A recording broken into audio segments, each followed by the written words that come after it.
Okay. Good morning, everyone, or afternoon. Good afternoon, everyone, or morning, wherever you're joining from. Could be evening. I'm Dawn Comer with the City of Los Angeles. I'm the Director of Technology Inclusion, and we're excited today to present this session on open source and open science. So just to let you know who's in the room today on our side, actually, unfortunately, our fearless leader, Jean Holm, was unable to join today. And also Dilek Freisel was unable to join. They both had emergencies come up, but we do have Dr. Mohammed Por Humayun. Dr. Por Humayun is in the room with you in person. And then, as I mentioned, I'm Dawn Comer, and we have Rachel Kornack, who's new to the city, and this is her first start with us. So we're excited that Rachel has joined in on such short notice, but we're going to have a great discussion today.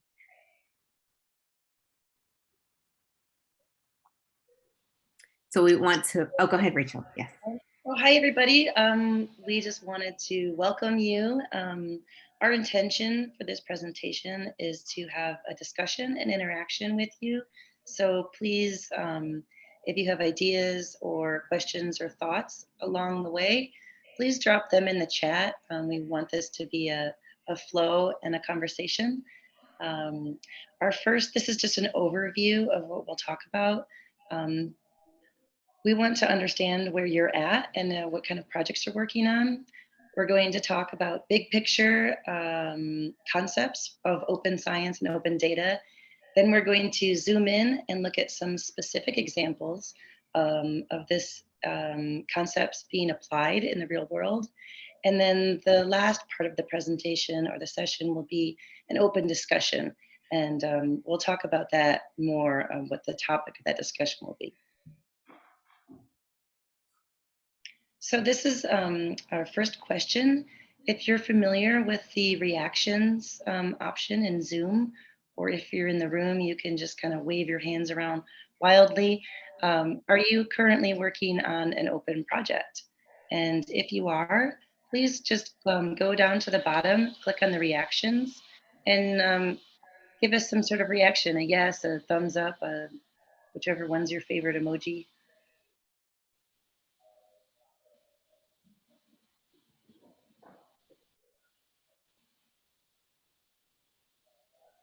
Great. We see Jeffrey online has raised his hand. Do we have any raised hands in the room? We got Colleen gave us a thumbs up. Okay, so am I correct to assume that most people in the audience are not working on a project? They're considering working on a project? Probably. If that's correct, then give me a thumbs up. If you are considering working on an open data project, then please give a reaction now.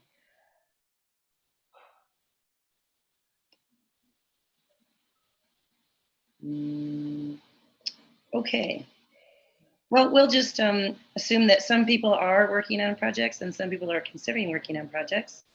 The experience of our team together, we've all worked on different aspects of open data projects. So please feel free to ask any questions and we will try and address them to the best of our abilities. So I assume that you are all research scientists or in some way related to creating research outputs. And you know from your experience that the essence of our field is to share. You know, we don't work alone in a tiny, little cubicle. Our intention is to create results that can be reused, shared, built upon, and tested. And that is basically the essence of open science and open data is, why work alone and recreate the wheel when you can collaborate and build upon what other people are doing. So we're going to go into a few definitions of what open science and open data mean, but in its essence, it is along the same lines of what you're already doing, just at a more technical level. Mohammed, go ahead. Good afternoon, everyone. My name is Mohammad Purhamayoun, Professor of Computer Science at California State University, Los Angeles. So, Rachel, can you go back to the previous slide? I wanted to say a little bit about journals and papers and publishing papers. Okay, maybe this is the first and the simplest way of making your data accessible and public, right? Open source. And this is funny that for most of us in scientific community or in academia, we try and try and try to publish our papers, okay? We try to publish our work in journals and conferences and so on. And the funny part is that for many of those conferences, we have to pay for registration fee to go there and present our work, or pay for a journal to publish our work. And then the journal and conference will have the copyright of our work, and then they sell it to people, to customers, users who want to use it. So some people believe that this is the most profitable business in the world because they make money from both creator of the work and also the user of the work. But this is the classic, maybe the most simple, the simplest or the most classic type of open source data. Next slide, please. So generally speaking, open science, as you know, is a movement to make scientific research accessible to all people, not only to experts, not only to professional people, but to all people, so that everybody can use it. So this is the main idea. And as you see in this graph, this graph is by UNESCO. There are different aspects of that. So open science data has different parts, different branches. Maybe the most famous one is open source software. That open source software is very, very popular these days. GitHub is a great platform to share your data, to share your source code with everyone so that everybody can use it. As I said, maybe this is the most popular and famous type of open science, at least in computer. We have open data. Open data includes the sharing the raw data or sharing the conclusion of your work, the results of your research. Open education is very, very common these days. So people share their scientific results. They share the videos of their classes, for example, on YouTube for free. And you can go to YouTube, search for any topic you want, and you will find very high quality classes. So these are different, open infrastructure, for example, open data, open source code, open hardware. There are different aspects of open science, but as I said, the goal is to share the scientific knowledge with everybody, not only some people, with everyone, not experts, with everybody. Next slide, please. So generally speaking, open science tries to involve community in the project, the community in the project. Open source is accessible software, and open data is shared information. Why do we want to do that? Because this is mutually beneficial. So you develop something, you develop some source code, you share it with people, and people will contribute in improving that, enhancing that, adding new things. So we need the ideas of people to improve our system, okay? And why we really need that? Because there's some of the problems are really, really complex, okay? And we need collaborations. We need people, we need the community to collaborate in those projects, in developing the algorithms or in collecting data. So these are some examples. For example, there are many, many cases that we can talk about. And today we will present some of the works that City of LA use open source, open science approach to implement those projects efficiently. But for example, climate change, COVID problem that we had in the past 2 years, we still have it. Air pollution.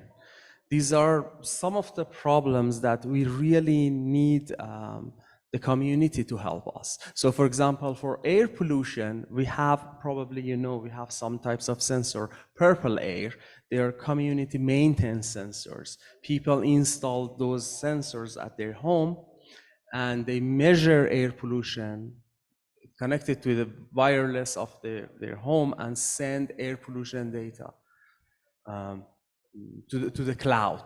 Okay, so this is one simple way of open science that the community can help us collect data. And there are many examples, as I said. We will see some of the examples that City of Los Angeles use open science, open source to implement or collect data or implement projects efficiently today. Next slide. So Don, continue, please. Thanks, Mohammed. So as Mohammed mentioned, there are a lot of ways the City of Los Angeles is actually engaging in open data and open source code. So we have an open data portal. This is the image up on the top left. We have a lot of data sets on our Los Angeles GeoHub. And on the right are some of the applications of how we're using the data, whether it's through the city or community, to tell a story. So we have some story maps here, but we cover topics such as public safety, environment, city services. So how do we improve city services? The Know Your Community is, excuse me, really an application that's helping residents understand what's happening in the community, whether there's some events, whether there's public safety notices that need to be shared. The Improving Digital Equity in Los Angeles, it's actually looking at our access to broadband connectivity. So a lot of the work I do is around addressing the digital divide. So we've pulled in a lot of open data sources to show where communities are connected or maybe not connected. The healthy places, we want to make sure that we're addressing food deserts, Black-owned businesses, looking at where there's been investment, whether it was PPE, distribution to Black-owned businesses, or the contracts that Black-owned businesses might be receiving from the city. And of course, as Mohammed mentioned, there was a lot of work over the past 2 years and also continues around COVID. So I'd be interested in maybe this triggers some ideas for those. So please jot down any thoughts that this might trigger for you. We're happy to discuss maybe how you're using open data in your cities or maybe at your university in your day-to-day tasks, or how you're engaging community to use open data as well as open source code as well. And this is just another slide showing how we're pulling together community. So part of what Mohammed shared was that it doesn't really matter your skill level, whether you're a scientist or a beginner in this space, because it's shared. There's an opportunity for everyone to participate. So we have hackathons in the city that allow people to use the data, access the data, and also learn how to use it for issues that are relevant to them. So a lot of these images here are on how we're just taking the use of the data to the next step, applying science to it, and solving real life, real-time situations.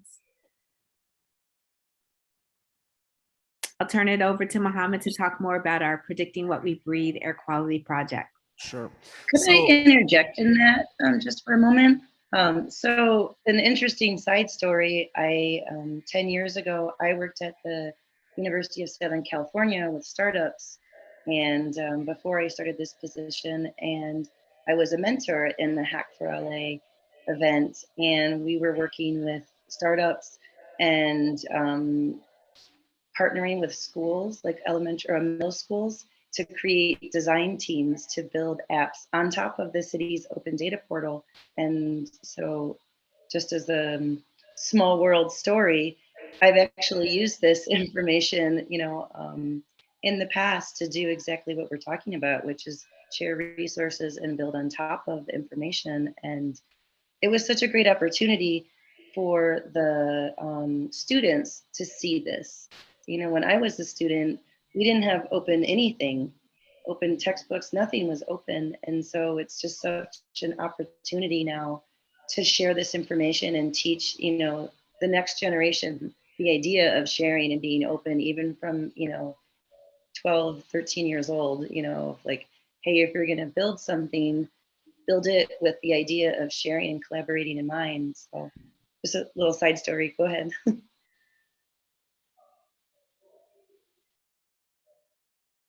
All right.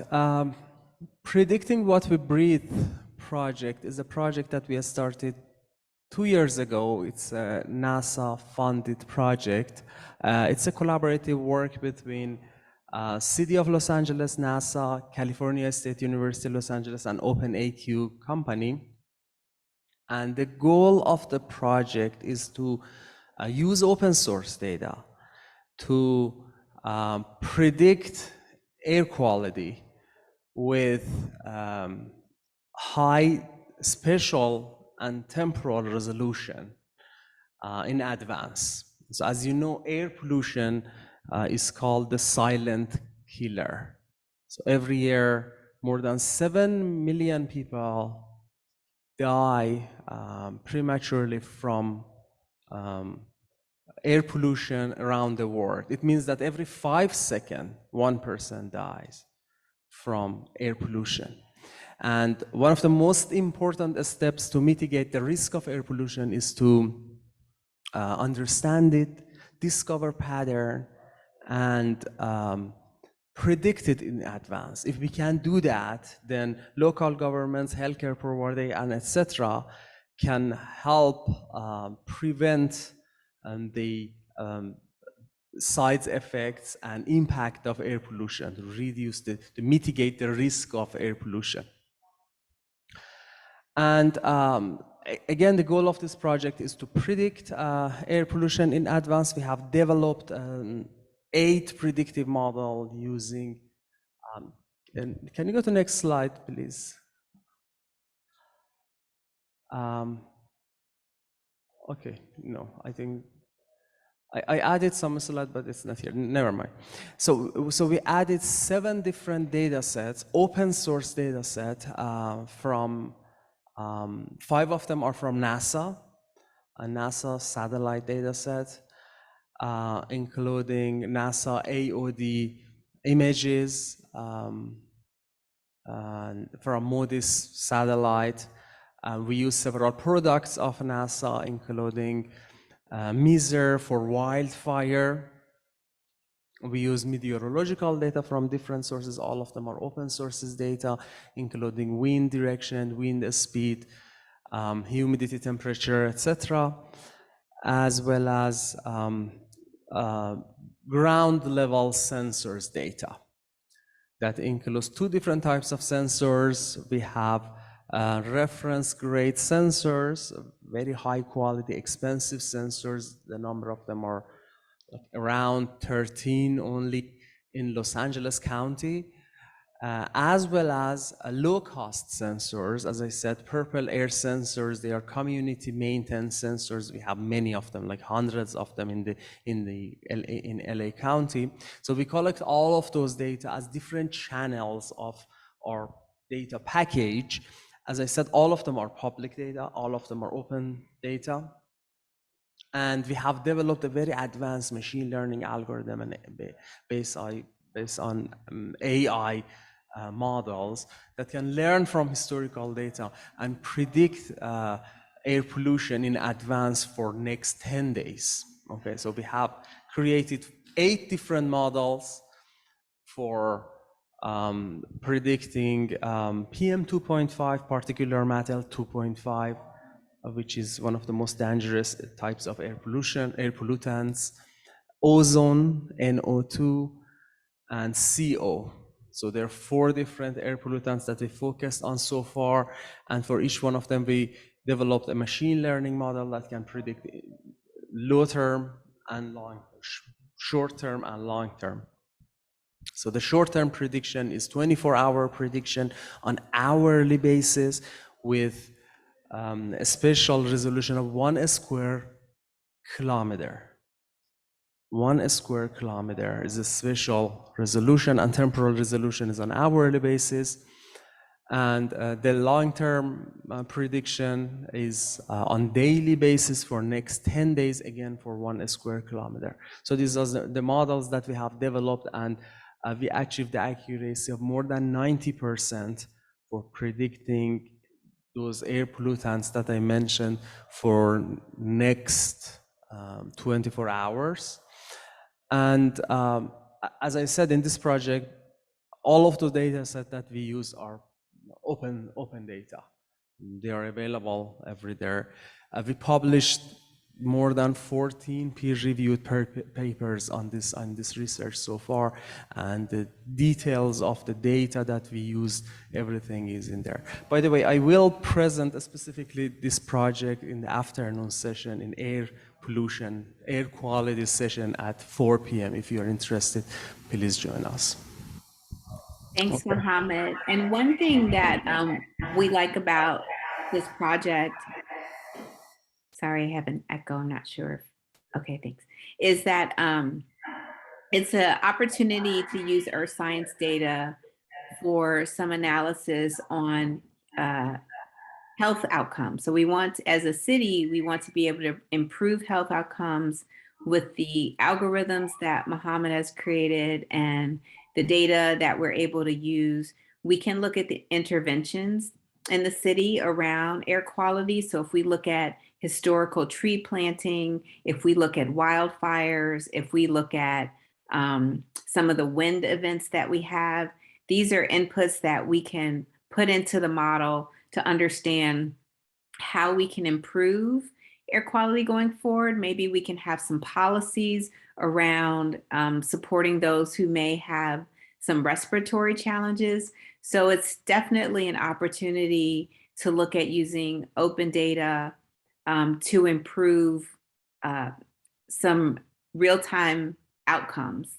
So if anyone has projects like that, we're happy to cover those questions, but sometimes you may not realize how to use earth science data for some personal interests that you may have, or for some community interests, or for maybe things that apply to local government. So I think those are some of the lessons learned that we've had. We've engaged with community environmental justice groups to talk about their efforts in the air quality space. And we've also shared the tool with other cities so that they can begin to look at how they're predicting air quality. We shared, I believe it was Mexico City. They do have a tool, but they weren't at the predictive nature like us. Mohammed, I don't know if you want to share a little bit more about Durban, South Africa, and I think London, those use cases that we share the tool with.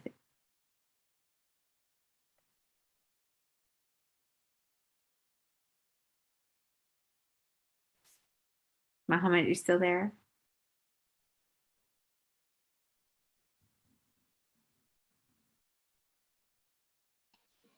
Don, I muted the room 1 because that's where the echo came from. I'm not sure if, yeah, there we go. Can you hear me now? Yeah, room 1 is the main one we're using. Can you hear me now? Yes. Okay, all right. So we first developed this system on the data of Los Angeles County, and then after we achieved a reliable system with high accuracy, we decided to use this system, retrain this system, and run it on different cities in different continents. In Europe, we applied our model on London, achieved again the same result, more than 90% accuracy for predicting the those air pollutants that I mentioned. We applied that on Mexico City. Very good results. Mexico City already had a pretty good predictive model for air pollution, which was very nice. We didn't expect that, but we applied our model. Of course, their model was simple based on statistical methods. This new model was based on AI algorithms and achieved more accurate results. And the other city was Durban in Africa. We tried that again there. We achieved very good results. For the Durban, unfortunately, they don't have too many ground level sensors, and there were only 4 ground level sensors in the city, but still our model achieved very good results in predicting air pollution.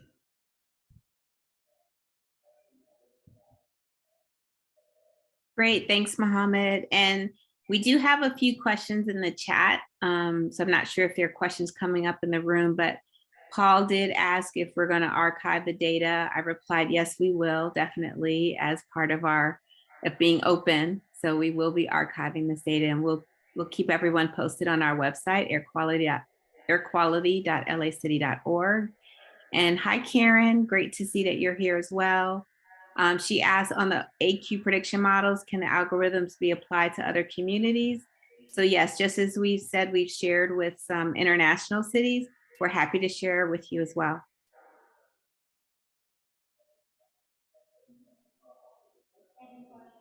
Okay, I'll turn it over to Rachel. Okay, let me just share my screen real quick.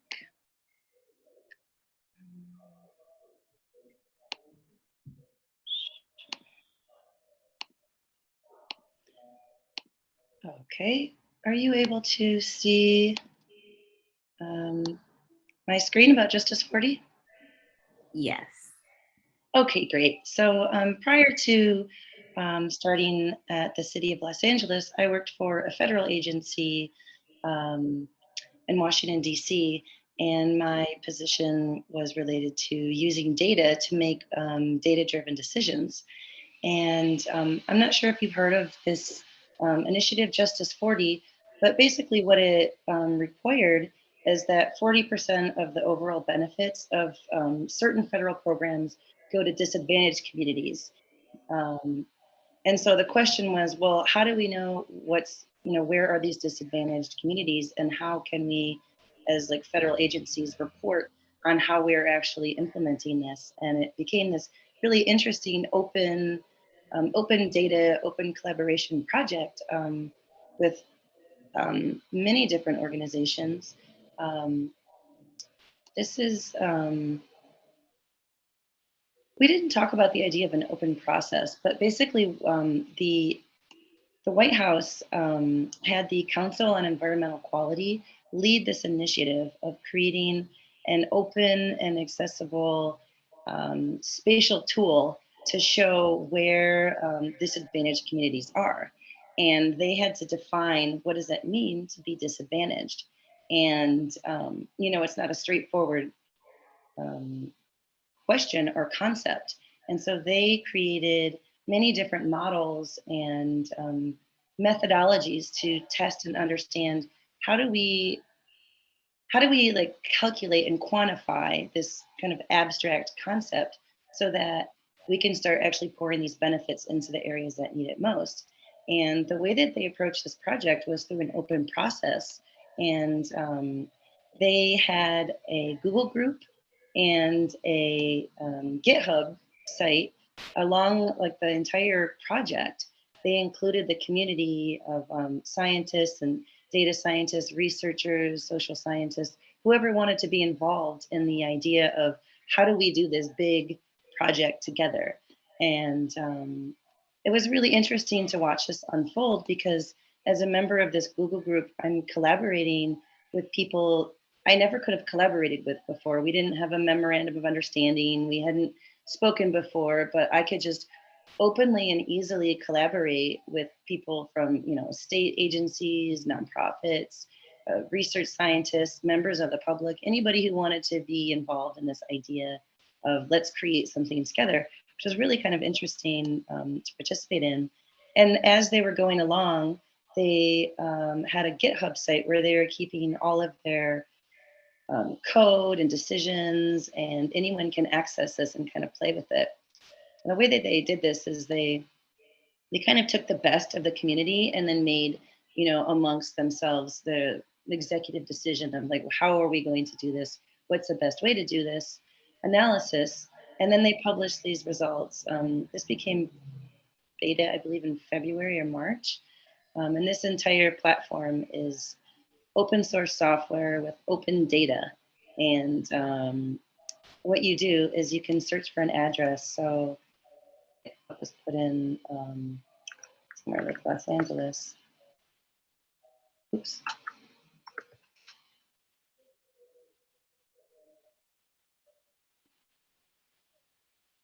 And if you zoom in, this is at the census tract level. What they did is they quantified what does it mean to be disadvantaged in many different dimensions. And then you can click on it and see, yes, okay, this particular census tract is disadvantaged in these different ways, like climate change, energy, transit, housing, health burdens, workforce development. So it doesn't have a health burden, but they do have a disadvantage when it comes to housing costs. Makes sense. Downtown, near downtown LA. So basically what they did is they combined all these different variables using open data, came up with this rating system, and then published a beta version of the ratings. And then you can, as a member of the public, click on this and then report if you think that this is accurate on the ground with this send feedback. You can say, actually, what's happening here? This census tract ID, I live here and it's whatever, you can just add these comments, and they're using this public participation to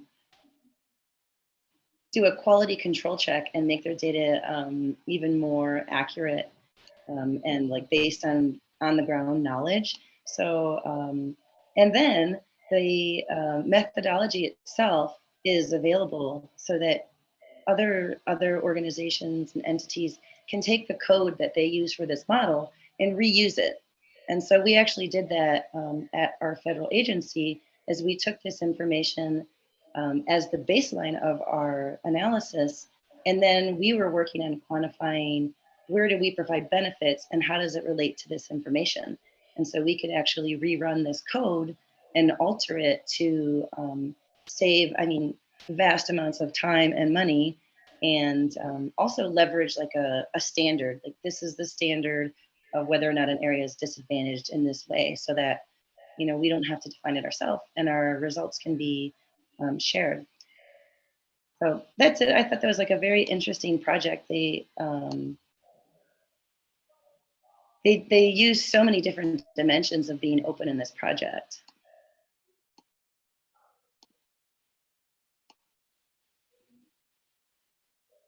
Great. Should we pause there and see if there are any questions in the room?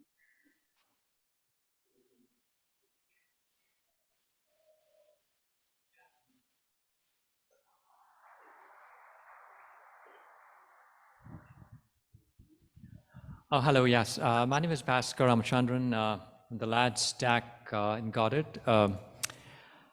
Now, I applaud the benefits of the open science movement, but just for a moment, I'd like to play sort of a devil's advocate, especially because science is not generally considered, it's not monolithic. And there have some interesting cases, especially the one that comes to mind is from cognitive neuroscience. For those of you who'd like to get more details, there's an interesting blog post in Scientific American from 2018 by a gentleman named Daniel Barron on how freely should scientists share their data. Now, this particular study actually looks into how this one gentleman, Jack Gallant, who's a neuroscientist Berkeley, he put out some of his results. He published in Nature, and he published his data as well. But what happened was this was a project that was continuing. So he was bombarded with requests for data that wasn't yet ready yet. So it kind of devolved into a big sort of a food fight, and as you can imagine, this was on Twitter as well. So bottom line, what some of the folks in neuroscience have concluded, of course, specifically based on just this one case, is open science, isn't always transparent. And in fact, one of them compared this open science to communism. It's good in principle but bad in practice. So I sort of understand the fact that like I mentioned, science is not monolithic, but how do we sort of address, or how do we pay attention to cases where there's always going to be a bunch of scientists who are not yet ready or who are not willing to share data. So that's sort of my question. If you've come across anything along those lines, or I'd like to hear what your thoughts are. It's you have perfect timing, because that is our next slide, which is moving into the discussion of what are the trade-offs, because you're correct in that this isn't just a win-win situation all the time. Like, for example, I was in some of the public sessions where the White House presented this tool, and there were plenty of comments and critiques in every way you can imagine about their process, about the data, about are they discriminating against certain communities, and they had to have a process to kind of like input the critiques and respond to it, but it was certainly not all positive reactions. And so definitely agree with you. And I don't know, Dawn, if you want to put that slide up. We're hoping to talk about this. We're all here together, and I don't think there's one right answer to that scenario. There's definitely a time and place for sharing. So, for example, with the federal project from the White House, they only shared their tool and certain milestones. They shared the data and the methodology along the way, but it wasn't until a certain point in time they drew a line in the sand and said, this is now the beta site, and we'll receive comments on this. But they didn't, create a tool while they were still working on their methodology and put that out. So there's certainly ways to reduce the friction by being strategic about when, how, and what you share, and having a discussion of how are you going to respond to that. Do you want to, always respond to critiques, or do you want to just receive that information? Do you want to respond or not? That's something that you can decide. And you can also decide whether or not you want to accept feedback on data. For example, like our agency, we launched a data portal, and we made the strategic decision to not accept feedback with the initial launch because we didn't have the resources to respond to that. Even though we knew there would be feedback, we chose not to receive it because we knew we wouldn't be able to do anything positive with that information. And so we postponed it into a future release where we were ready to receive feedback. Does anyone else have anything to add to ways that you can reduce some of the drawbacks? Feel free to unmute yourself and jump in. Can I add something to the conversation? So I appreciate sort of what you brought into the discussion space, but I do think that we should differentiate between science and open data and open policy, right? And so one of the things where you're talking about the CGIS tool, or you're talking about open data in the city, many communities and many residents of cities want to know what data is being used to justify decisions that are being made on their behalf, right? And so there is no space for not sharing that information. Many people in cities believe. I think there's a different conversation that you brought up. I think there's a clash there. There's a different conversation in terms of science, pure science and sharing data through science. Personal story that resonates with me is, I don't know how many of you remember a while back, NIH had a program called Cancer Bioinformatics Grid, and it was a funded program, and essentially they had cancer research centers who were getting funds from NCI would have to, when they did their clinical trials, would have to share that data back to NCI. And they created this thing called the Cancer Bioinformatics Grid, which was this technology that Argonne National Labs had built to store all of this data that was coming back from the cancer research centers. I was doing my postdoc at University of Chicago, and one of my jobs was literally to go doctor to doctor and say, hey, you now, everything's changed, you now have to share that because you're getting grant money from NCI, you have to share that data back. I literally sat in front of a doctor who said, I'm going for the Nobel Prize. I ain't sharing nothing with you, or NIH or NCI. I think there is a decent conversation to be had about, sharing this data and putting it out there and slowing down the progress of science and work. There is a whole other conversation in terms of the public policy space where we're deciding, we talk about data-driven decisions. Mayors want to make data-driven decisions and policymakers want to make data-driven decisions. Well, show us the data that you're using to make those decisions and let you know if that data is representative of us. I think there's no daylight in terms of, well, should we or should we, what's the trade-offs? Like that has to be made available because you're making decisions that represent us and our well-being and our quality of life. I do really appreciate the distinction that you brought up, which is true science and that back and forth. Thank you for that. Just to give some examples of what we're doing in the city of LA to address that is that we realize the need for a digital code of ethics.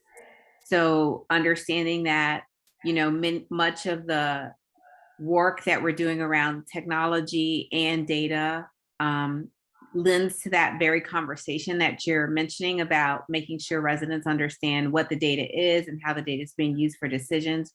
So we have that effort happening with setting up a digital code of ethics, but also I think some things that we've done are also making sure we have data literacy workshops within the community to help residents understand how, like we have an open data portal, but what does that mean? So someone can go and look at that data, but like you said, how is it being used for decisions? So we've had data literacy workshops within communities to help Angelenos understand how to use the data for themselves, shown them the tools of, Esri and how to analyze that data. So I think there are definitely some steps that cities can take to make sure that their residents feel empowered with respect to the data that's available, making sure the data is available that's driving the decisions, and making sure that there's an understanding of how to use that to empower for themselves. So thanks for bringing that up. So I'm thinking of two follow-up ideas. The first one being, I've worked with a lot of smaller state and local government agencies, and I would say pretty much across the board, there's a challenge with resources, and they don't have the resources or the expertise or the IT infrastructure, the licensing, all the things to share the information that they're using in a way that is accessible through a computer easily. And, that's not necessarily indicative of their desire to want to share. Just because it's not there doesn't mean that they're not interested in sharing. There's a lot of processes and procedures and timelines and paperwork and many things that go into creating an open data program, which Don, I'm sure you can speak to how many people, are required to, not just people, but resources and computers to run. Like the city of Los Angeles's open data initiatives is substantial. And a lot of our nation is not large cities, it's smaller places, and they don't have that available to them. And so it's something I think about, of like the equity of even being able to share your being, the ability to be open is not equitable in itself, from the standpoint of like a government entity. The second thing I was thinking is I used to work on a research team, an international research team, and we were working on climate change data about 10 years ago. And our director won the Nobel Prize for her work and the data that we had been collecting. We had like a time series data set. It was the first time series data set with social, environmental, and political data that was across different countries and ecosystems. And there was definitely an internal conversation, a reluctance to share our data, because our researchers had spent their careers collecting this information, doing the field work, putting all of their resources into it. And they were concerned that, hey, if we just put this out there, then like I wanted to do that analysis, or I wanted to be the first one to be able to come to this sort of conclusion with the information that we collected. And so is it fair to like, or when is it when is it like the right time to share our data so that other researchers could build off it? Is there some space where I get first dibs or whatever on the information, and where's the boundary of putting it out into a more open space? And I don't think there's a straightforward answer to that question, but it's definitely, I just want to acknowledge the first speaker that brought this up, is that it's not straightforward, and we're figuring this out as we go. Because as I mentioned before, when I'm 41, and in my lifetime this became a thing. Like throughout my career, this idea is like began and is launching and expanding. And I think it's going to take us a few decades or whatever to really get clear about, as a world, like how are we going to work together in this space with these new tools and come to some sort of consensus about, maybe there's like processes or tools, decision making tools that we can develop that would add clarity. But I think this is in its infancy. Even though it's not a new concept, it's still pretty new, as far as technology systems and training and everyone catching up. It's not easy yet. This is something that's hard to do because you're on the cutting edge of developing this, and we're making it as we go.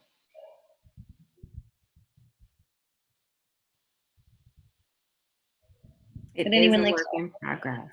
Yes, a work in progress. I guess we're the pioneers. It doesn't seem like we're the pioneers because it's like 20 years in or something, but it's the pioneer of a 100-year process. Say, for example, is we're still in the beginning. All right, I think we really need to talk about pros and cons of open source, open data, open science.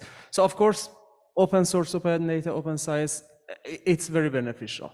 A lot of benefits, we all know that and we all agree, but there are also disadvantages that we have to think about. And I really would love to hear from you because you're expert in earth science. Many of you have experience of open data, open science. So at least there are three challenges or concerns. First of all, how about trustworthy? Is it wise to share any type of data, although it can be not trustable? So this is the first challenge. And the second challenge is that, how about privacy? Okay. Of course, we should not share the medical data of a hospital with people's name, okay, because of privacy. So it cannot be an open data. And third is copyright. Okay. If a company make all of its products open source, how can the company make money? How can they pay for the employees' salary? Okay. So these are at least three challenges. Maybe there are more. Maybe there are more, but there are at least three challenges that we have. So we really need to talk about pros and cons of open source, open data. And so there are a lot of benefits with open source, but how about these things? How we can deal with this? How a company can be open source and still make money? And Mohammed, just to add to that, there's a question in the chat about data licensing. Yes, exactly. Data licensing or copyright. So what do you think about these things? How we can deal with these problems?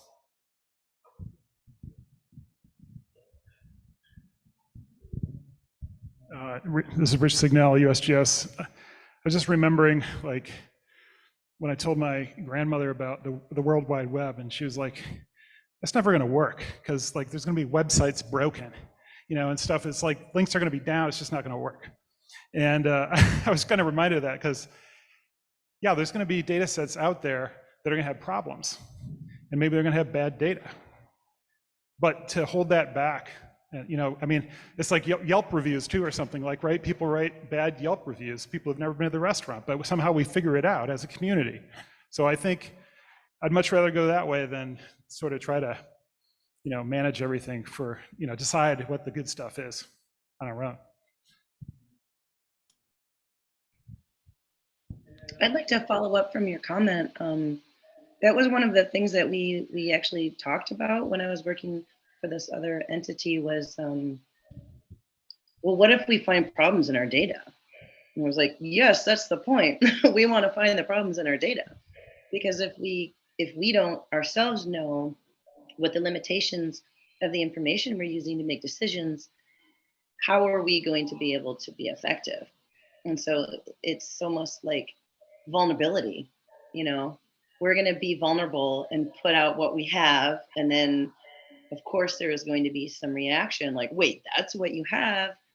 And being able to kind of say, yes, this is as good as we were able to do with these resources. And that's why we need your feedback on this. And I think it's about managing expectations, being the one who's like leading the conversation and not letting the conversation like lead you. And so, maybe it's a bit of like a ethics or something along the lines of like, that's part of it is putting, and when you put your data out there, it's not just numbers, it's reflecting the work of your team, the level of professionalism. It's very vulnerable to put your data out there and have other people look at it and say, it's easy to say, hey, I found all these problems, because they don't understand how much effort it takes to create a data set. There might be 200 million points with 7,000 columns of data, and they find an error and it's like, oh, is this a suspect data set? And because they're not data scientists, they don't understand that, no, that's how data works. There's always errors, there's always problems. It's not 100% ever. And so it's almost like opening that conversation of how accurate and how accurate is accurate enough for us to be able to make better decisions, not completely accurate, strategic decisions, but better than we were doing before, so I agree with you. You could take your stance of if we put ourselves out there, will we be eliminated versus the idea of like, if we put ourselves out there, will we be amplified and elevated? This is Kurt Hamel online. Dawn, do you mind if I answer? So Chan had a good question. Do you mind if I address that directly? Please go ahead. Thank you. Yeah. So Chan, you asked a good question about, how does a commercial company deal with open source and still keep the lights on? So it's a legitimate question, and I think there's several different business models. I won't go through them all, but one is a good one. They took an open source tool, and what they sold was support, for this great super duper open software technology. It's a little oversimplification, but that is a model. Dawn, I appreciate the comment about Esri. That's where I work, and we have a different approach to supporting open source. In some cases, we actually include open source in our tech. We have open source tools that we share openly. We share code on GitHub, but we do it. And how do we keep the lights on? Well, we do it by supporting 9 million customers around the world with geospatial information systems, but we allow them to connect with our technology in different ways that promote the open community. So in many cases, our tools, data can be reached just with a browser. You don't need to have a license or anything like that. Some cases you need to have a license, but somebody else gets to pay for it. So we have arrangement with NASA like that and other federal agencies. So it's a great question. How do we keep the lights on? One is by embracing open as best as we can, and walking down a business path that we can support the open community, but we can still pay the salaries. So anyway, just a short answer directly. Hopefully it was addressing your question, Chad. Great, thanks so much. And I just had a thought before. As Rachel mentioned, we're still early in this journey, but if we think back before everything was open, and some companies would release software in beta, and how did they get the response about what wasn't working? It was from us. All of our questions that went in and all of our comments about what wasn't working. So I feel like this is the next iteration of that process, but in a more open environment where the updates are made real time for improvement. So I feel like it's an iteration of releasing things in beta, where we now can comment and help to make things better for use in different use cases.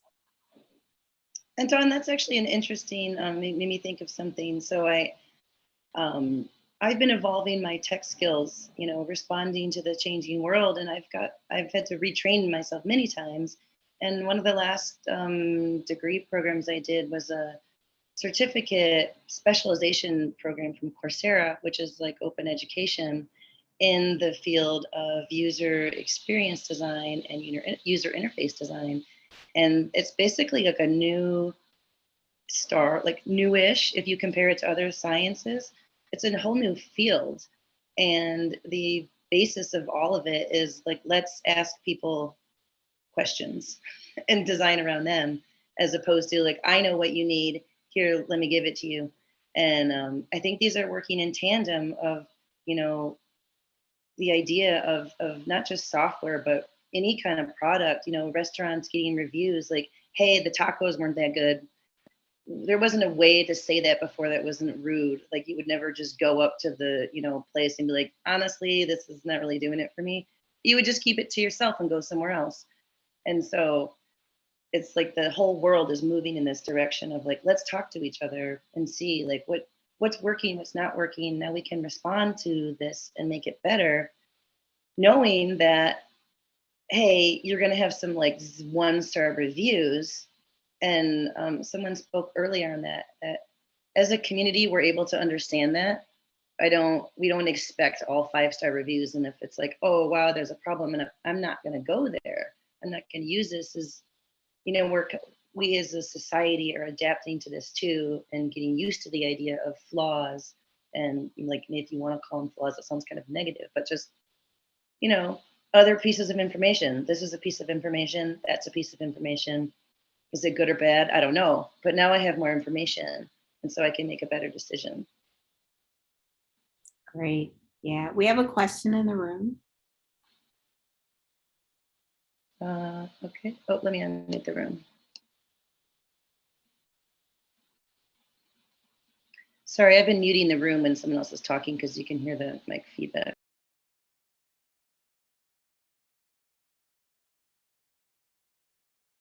Jen, is there still a question in the room?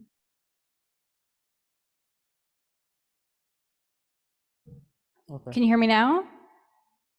Yes. Can you hear me now? Okay. Hi, this is Sarah Heather with USGS. I just wanted to add to the conversation as well, especially about data ownership. Just kind of thinking again about the environmental justice tool. A lot of the commentary that we saw in the environmental justice community, thinking about how the tool didn't include race and ethnicity, how native lands were excluded or not considered, how it's a binary. And we saw a lot of discussion too about accountability with that tool and equity in that tool. So just it makes me think as well, is just because just because we have open data and there is some transparency doesn't mean that we are obtaining those goals. So which makes me think about, employing the care data principles. So collective benefit, authority, I believe it's authority of ownership, responsibility, and ethics, and thinking about how can we use the care principles and data and how that might integrate with open data to increase accountability, to increase ethics, and how we're using these tools. Because we don't want tools that are, have the intention, such as the environmental justice tool, to increase, like the goal of that project is to increase equity in our communities and with government spending. But there is a concern that it could increase inequities instead. And I think that like the example of like being pioneers is such an apt one, because we think about pioneers and what land were they taking. And then also I think we're in this space, I work with some tribes, and we have a lot of concerns about data ownership and how I work for the government. And so it's very difficult for us to work with tribal data and them still maintain ownership of that. And so I feel like there's this pressure to take that ownership of that data that isn't ours to take. So thanks for the discussion. Great, thanks. And I just want to read a comment from the chat from Colleen from OpenAQ, actually one of our partners on our Predicting What We Breed project. Colleen's just comments that the problem with QAing data is it can sometimes take up to 2 years or more before the data is put up in a nice format, at which point there might have been a turnover in data users, researchers, etc. And so sometimes that sacrifices the relevancy and time of use of the data. She's speaking from an atmospheric science perspective. So I think that also adds to our discussion about when you share the data, and also just being able to do it in a collaborative format to have others help with responding on what you shared. That's an interesting comment. I know just working in software design and product design, the way that they kind of approach that is through iteration. And so they're using these processes where the entire project management and development timeline is based on these like micro releases. And so instead of saying like, hey, like this is going to be totally clean data when we release it, or like there's no bugs in our software when we released it, or this dress can be washed 600 times and the zipper doesn't come off. They are doing more of this, like, okay, let's put this out here, this minimum lovable product, whatever you want to call it. Some people call it an MVP, some people call it like a, like a beta release, or a versioning. It's I think that's how, like, collectively we're trying to handle this question, is like, when do I release this stuff? When is it good enough? And I think the answer is it's never done, because now something else changed. The whole world is moving so fast that now it's done from last year, but now the software is all different and it uses different code, and we have a different global crisis on our hands, and something. So I don't think there ever will be a discrete point in time where it's like, all right, we're good. This is no problems I see happening by sharing this information.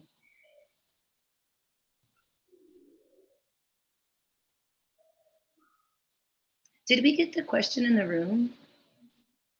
Was that the?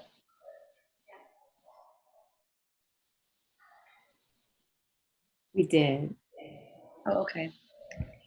And I know we've shared some project examples. We talked about the work that Rachel's done with the White House. We've talked about the air quality work. Are there projects in flight that participants are working on that maybe you have a question about how you're sharing your data, or next step that you want to take? Or are you sharing your source code? Or would it be helpful to share any other examples? Let us know. We have about 20 minutes remaining. Just want to make sure that we're helpful. We do have a question here in the room. Great, go ahead.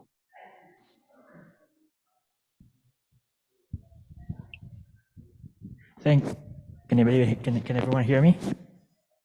Great. Thank you. Yeah, so I just want to share my experience in, I guess, from more the atmospheric science side. I guess there's a few things that I want to talk about here. First is that I'm seeing more and more now that journals are requiring you to publish your data set or your code on some sort of public repository before they publish your paper itself. And I think that's all good for the sake of open science and, what do you call it? Reliability, reproducibility of the data. But there are issues in that first one, sometimes when you're dealing with like large data sets, current publicly available free repositories cannot host that. So if you have like 10 terabytes of data, it's difficult to publish that in an open source, open way. And secondly, there's no standard requiring you to publish these data set. So there's a convention sometimes that you follow for if you want to publish something in that CDF. Not everyone follows that, which makes the data less trustworthy. And then the other one is that, I'm actually trying to publish my data now on a public repository through NCEI, and they are struggling with a backlog. It takes a long time, and it's a long process that they have to go through to make sure the data itself is reliable. So I feel like there's a lot of these things that we still need to do in terms of setting some sort of community standard and having the infrastructure for us to do it easily before we can actually just, run through everything and make everyone publish the data, because it's not as simple. And I've been working on this data set for 2 or 3 years now, and I have co-authors who are more senior than I am, and they've been making a lot of noises, and that's why we've been able to sort of get a bit in front of the line. But if I didn't have my co-authors, it's going to take a long time before my data set can be published. So that's just my experience from trying to comply to this open data, open source, open science framework. Sorry, That's my a name really is interesting point. Oh, go ahead. Oh, I just wanted to follow up a comment about that. It would be really cool if, say, in 10 years, we just had an open data platform. Who would pay for this? Who would host it and maintain it? I don't know, but just like a public data platform, in the way that like government agencies get like billions of dollars to create these systems, but if maybe Elon Musk or somebody like that might one day be like, hey, I'm hosting the open data portal for the world, put your 500 terabyte data set here, no problem. That would be a really cool outcome. Yeah, sorry, I was asked to introduce myself. My name is Naufal Razin. I'm a postdoctoral fellow at the Cooperative Institute for Research in the Hemisphere. Great, thanks for sharing your experience.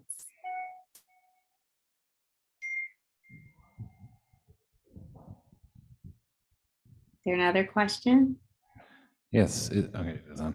Yeah, Matt Hansen here, Element 84. Just a comment about the platform, the open data platform. I would say that actually already exists, and it exists and is paid for by each of the cloud providers.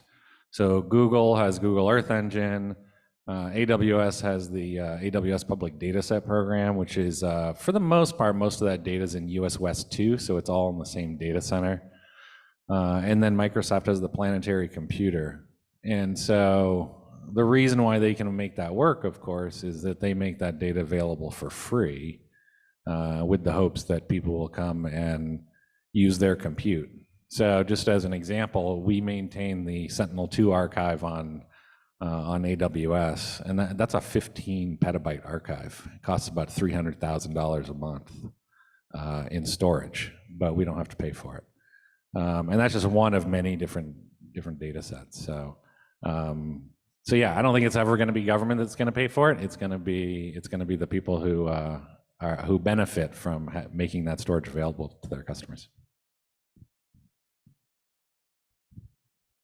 Can I actually follow up? So is Amazon the one footing that bill, or is that a government contract that trickles down? No, they put that bill just like Google puts the bill for all their data. Microsoft puts, they all foot the bill for the storage. Yeah, it's not cheap.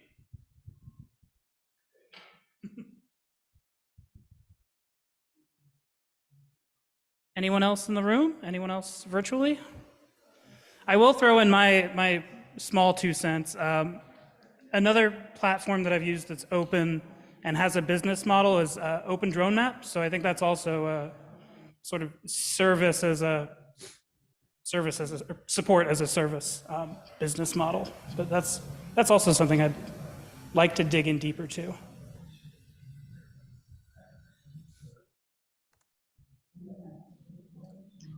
Google is like the prime example of just the search engine. One of the classes I took at Coursera, it focused on the design team behind their search products. And they're designing for basically every language, every region, everybody. That's the design challenge. How do you design for everybody and then make it free? And I hadn't really thought of that before. I just thought like, oh yeah, type it on Google and find your results. And it's like, oh, okay, wow, this is like, imagine that's your project. You have to design this thing for everybody. Like, oh, wow, that's a pretty big problem. And I mean, their business model is multifaceted, but there's advertising and selling of information and that sort of thing. But it's a pretty big undertaking to maintain, the world's largest search engine for free, for the users. It's like, I think that's a space for innovation. Like, okay, we tried this piece, we tried that piece. Like, what else can we try to make this sustainable is a great question. I think I saw that Claire had her hand up online first. Yeah, hi. So my name is Clara Cogswell. I work with the Consortium of Universities for the Advancement of Hydrologic Science, or QUASI. So we're coming from the hydrologic science domain. QUASI runs 2 different open source repositories for hydrologic data, water data in general. And kind of the vein of the discussion has been that we are looking toward, like someone mentioned Elon Musk, someone mentioned Amazon. QUASI, our repository, is funded in part by NSF, but also we have an extremely diversified funding pool, and we offer our services, our repository, completely for free. I don't think that necessarily it is impossible to set up an open source repository that offers, domain specific solutions without the help of Amazon or Elon Musk. I don't think we should be looking to those types of people for the help that we need, right? Domain specific repositories offer sometimes a higher degree of trust in, the community depositors. So the question of like trust in the data, we find that being domain specific as a repository helps with that, but also, kind of to the question of like, who's going to pay for it? We are funded in part by NSF and also by a large number of other stakeholders to the effects of like over $5 million a year. And that revenue helps support our services and our repositories. So I wouldn't say that it's impossible to have government money for open source repositories, just to kind of add that to the conversation. So. Yeah, thank you for that. This is Naufal again. I just wanted to bring up another issue is that data sustainability. A lot of these repositories may not be DOI certified. And in order for you to ensure that your data, is sustainable and lasts longer or like is permanent on an online repository, it needs to be DOI certified, which is also another issue that people need to consider. I would say, so HydroShare and HIS are both, you can receive a DOI through both, but I would say there's an increasing number of, many people also accept a persistent URL, not necessarily always a digital object identifier. Many people are happy with and will accept just a persistent URL if the repository can maintain that it will be available kind of in perpetuity, in as much as anything on the internet will be available in perpetuity, right? So a persistent URL or a digital object identifier, but many people are satisfied with a persistent URL because you can't change data once it has a digital object identifier because the citation has to always remain the same and has to point to the same content. You can't update content in something with a DOI. So many people prefer a persistent URL. Yeah, maybe just to continue the conversation with like data, for example, in Quasi for hydrological purposes. That's, I think, usually coming from like an on-premise data archive. And I think the comments relating back to AWS or Elon Musk is when we're talking about moving to cloud-based services and data storage. And yeah, in the future, we're getting just so much data. We have to start also moving operations to the cloud and trying to optimize that. So I'm making the assumption that that's actually what we're getting to. That I totally agree that trust is going to be higher for certain holders of the data, but then also as data holders, we're transitioning to the cloud, which is AWS, Azure, et cetera. I also wanted to maybe tie back to the earlier comments on, is it possible to just do everything for free? Someone has to make money. And I would argue that almost all web services, platforms, et cetera, they're coming off of open source systems, programming languages, et cetera.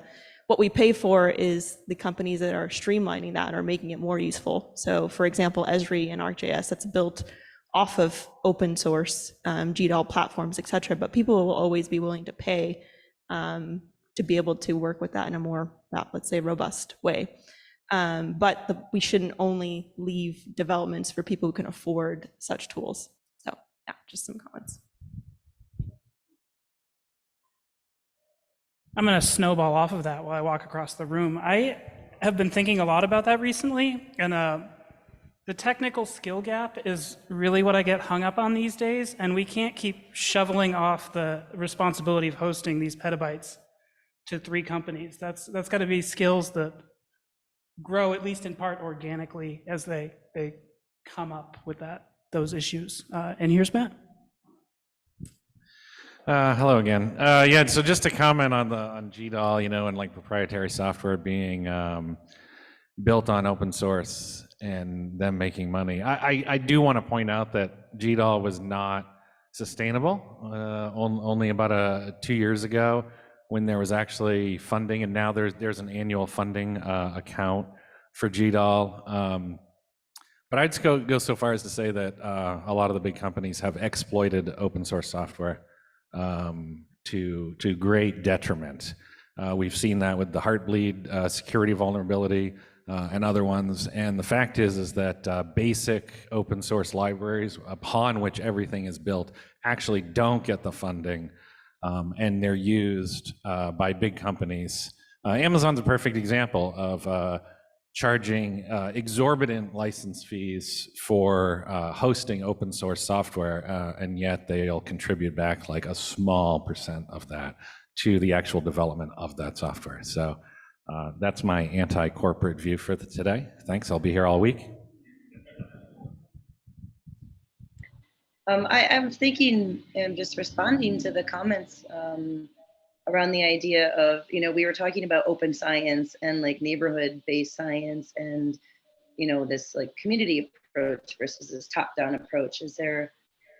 What's the way that we do this as a community? And I'm thinking of a few different examples, like Wikipedia, is this huge open knowledge platform, and they ask for small donations. It was like $5 or something, like not very much money.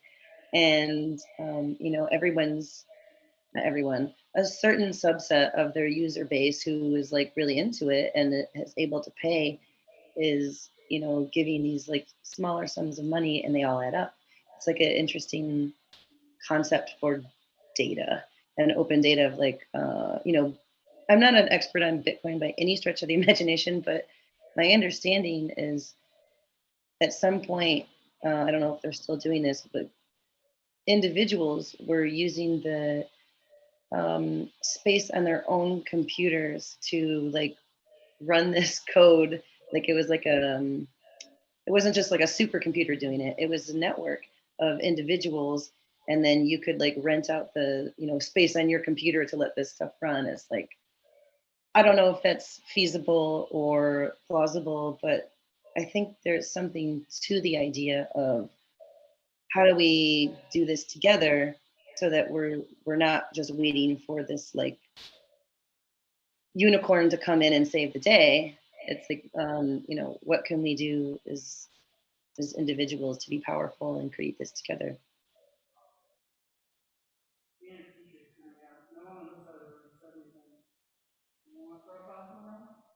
So we have about 6 minutes left. It's been a really great discussion today, and hope this has been helpful for those who are attending both online and in person.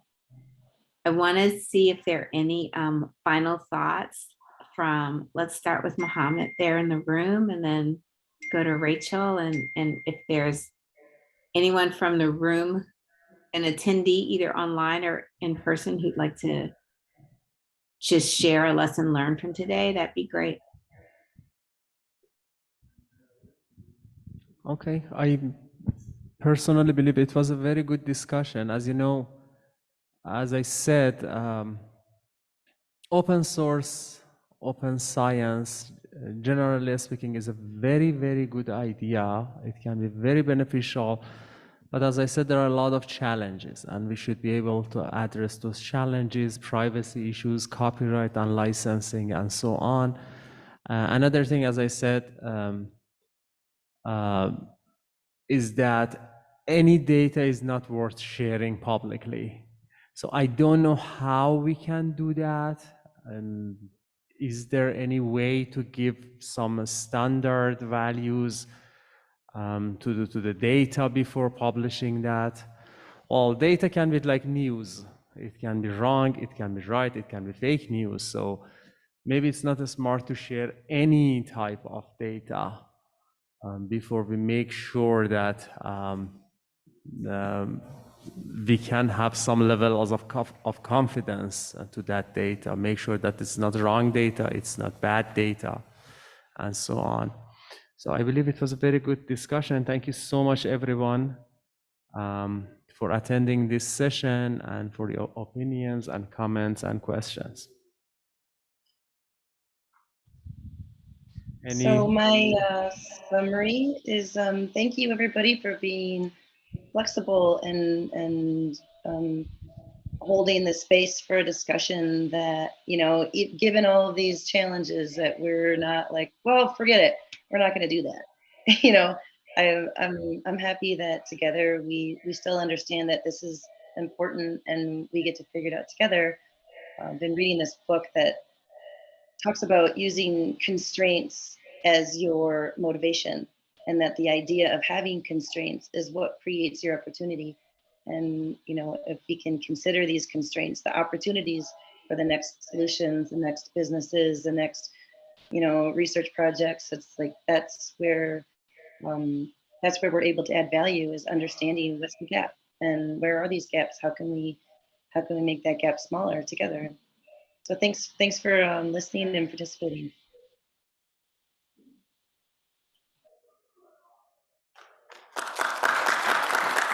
Thanks, everyone.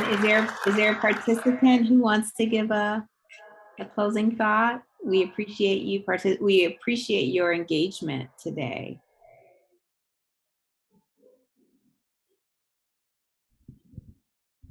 Hi there, my name is Nick Doty. I'm with the NASA ESDIS Project Office. And so I really appreciated all of this discussion going on today about how we can open source more of our information, more of our data, more of our technologies. And so I wanted to kind of add on an even harder question for all of you. And that is the notion that that's not where this ends.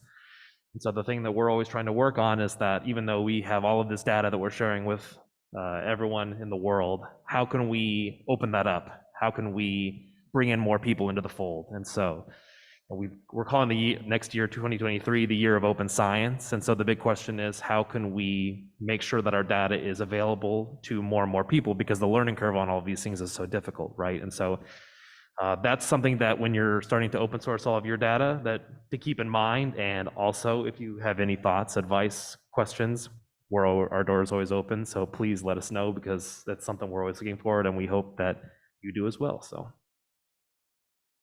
great, thanks so much. And so there's also been some nuggets dropped in the chat, and we'll make sure that those are in the session notes for everyone. But thank you so much. We enjoyed being here. Nice meeting everyone, and great to engage in dialogue with you on this. Thank you. Can we ask one last question? Sure. Well, not so much a question, but a challenge. My name is Karen Moe, and I'm a NASA retiree. Currently, I've been working in my community, and I think one of the challenges with open source is trying to map what the community needs with what's out there. And I spent a 40-year career at NASA and have a little bit of an idea what's out there, but I'm having a lot of trouble trying to make that leap between what my small community could use, specifically air quality data. I think we'll be discussing that some more this afternoon. But just the challenge of in generating the data, associating that idea with some kind of use cases where small communities need that data. And the other thing that I think would be really helpful is some organization for small communities who are dealing with, in my case, air pollution data and air pollution problems, cumulative air pollution problems, a forum where those small communities could get together and talk amongst ourselves on how we can reach out to the community about what kind of data people need and how you can find it in this wonderful open source world that's coming up. Thank you. Thanks, Karen. It's great working with you on some of our hackathons and other areas around air quality. So Karen has posed a challenge to everyone.